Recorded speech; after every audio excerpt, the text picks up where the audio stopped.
I want to focus on that wonderful concept, that vital virtue that unfortunately and regrettably is often forgotten, the virtue of kindness, being kind. I want you to hear a story.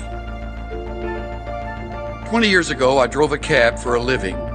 When I arrived at 2:30 in the morning, the building was dark except for a single light in a ground floor window.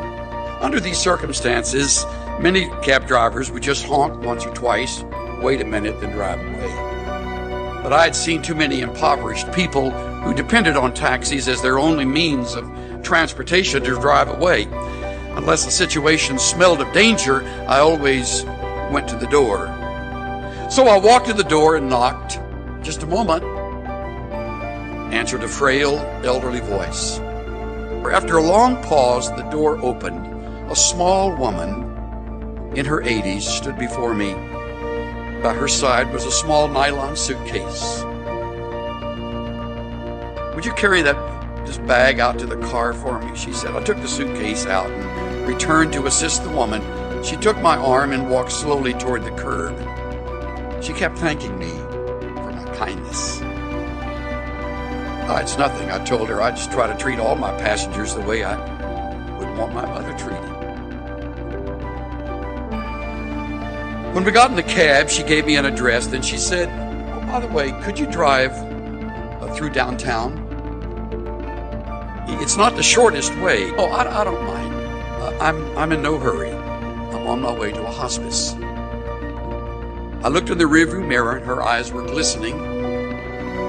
I don't have any family left," she said, almost to herself. "The doctor says I don't have very long."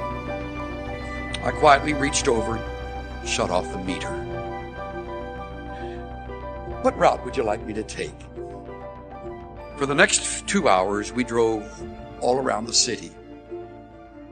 She showed me the building where she had once worked as an elevator operator. We drove through the neighborhood where she and her husband had lived when they were newlyweds.